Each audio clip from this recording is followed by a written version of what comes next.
আসসালামু আলাইকুম, আমি ডাক্তার রিশাদ রুম্মান, সহকারী অধ্যাপক হিসেবে কাজ করছি মুগদা মেডিকেল কলেজে। আজকে যে টপিকসটি নিয়ে আলোচনা করব তা হচ্ছে ওভারিয়ান সিস্ট। অনেক সময় দেখা যায় যে রোগীরা পেটের যে কোনো সমস্যার কারণে একটি আল্ট্রাসোনোগ্রাফি করে আমাদের কাছে আসেন যাতে সিস্ট ধরা পড়ে, এবং তারা বেশ দুশ্চিন্তাগ্রস্ত এবং আতঙ্কিত হয়ে পড়েন যে সিস্ট কি জিনিস বা এখান থেকে তাদের কোনো সমস্যা হতে পারে কিনা, বিশেষ করে বাচ্চা আসায় কোনো প্রবলেম হতে পারে কিনা। আতঙ্কিত হবার আসলে কিছু নেই।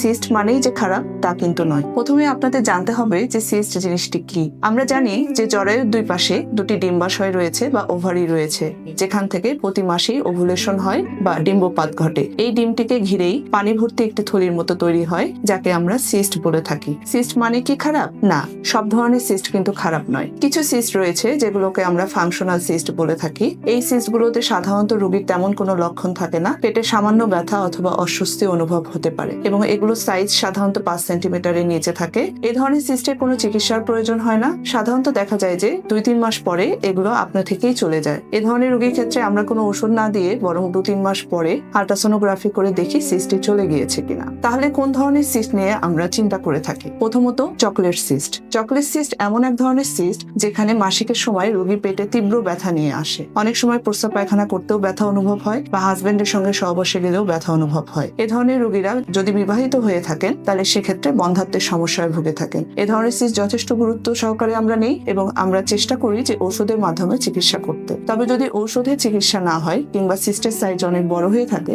সেক্ষেত্রে অপারেশনের প্রয়োজন হতে পারে। আরো এক ধরনের সিস্ট রয়েছে যেটাকে বলা হয়ে থাকে পলিসিস্টিক ওভারি। এ ধরনের ক্ষেত্রে ওভারিতে ছোট ছোট অসংখ্য সিস্ট মুক্তার মালার মতো গেঁথে থাকে। এই পলিসিস্টিক ওভারিতে শুধু ওভারিতে সিস্ট নয়, রোগীর সমস্ত শরীরে হরমোনাল একটা ইমব্যালেন্স বা বৈষম্য দেখা দেয়, যার ফলে অতিরিক্ত ওজন বৃদ্ধি, শরীরে অবাঞ্ছিত লোম আসা, মুখে ব্রণ আসা এবং বন্ধ্যাত্বের সমস্যায় রোগীরা ভুগে থাকেন। এ ধরনের রোগীকে আমরা ঔষধের মাধ্যমে চিকিৎসা ছাড়াও লাইফস্টাইল মডিফিকেশন, যেমন ডায়েট এবং এক্সারসাইজের মাধ্যমে ওজন কমানো, এ ধরনের পরামর্শ দিয়ে থাকি। কেননা এটা যদি সঠিকভাবে চিকিৎসা করা না হয় তাহলে ভবিষ্যতে বন্ধ্যাত্বের সমস্যা যেমন দেখা দেয়, তেমনি দেখা যায় যে বারবার বাচ্চা নষ্ট হওয়া বা ডায়াবেটিস হার্ট ডিজিজের মতো রোগগুলো দেখা দিয়ে থাকে। আরো কিছু সিস্ট রয়েছে যেগুলো গুরুত্বপূর্ণ, যেমন ডার্ময়েড সিস্ট, মিউসিনাস সিস্ট বা সিরাস সিস্ট। উল্লেখ্য যে এ ধরনের সিস্টে কোনো ঔষধে চিকিৎসা নেই এবং এগুলোতে সরাসরি আমরা অপারেশনে গিয়ে থাকি। এখন রোগীদের একটা কমন প্রশ্ন হচ্ছে, আমার সিস্টের অপারেশনের পরে বাচ্চা আসার সম্ভাবনা কতটুকু? সিস্টের অপারেশনে সাধারণত আমরা চেষ্টা করি শুধু সিস্টটা ফেলে দিয়ে ওভারিটাকে প্রিজার্ভ করতে বা রক্ষা করতে। ভবিষ্যতে সেই ওভারি থেকে ওভুলেশন বা ডিম্বপাত হয় এবং বাচ্চা হওয়ার সম্ভাবনা থেকে যায়। তবে এখানে একটা বিষয় যে যদি সিস্টের সাইজ খুব বেশি বড় হয়ে থাকে, সেক্ষেত্রে অনেক সময় আমাদেরকে ওভারি ফেলে দিতে হয়। সেক্ষেত্রেও দুশ্চিন্তার কারণ নেই, কারণ অপোজিট সাইডের ওভারি থেকে আপনার ওভুলেশন এবং বাচ্চা হতে পারে।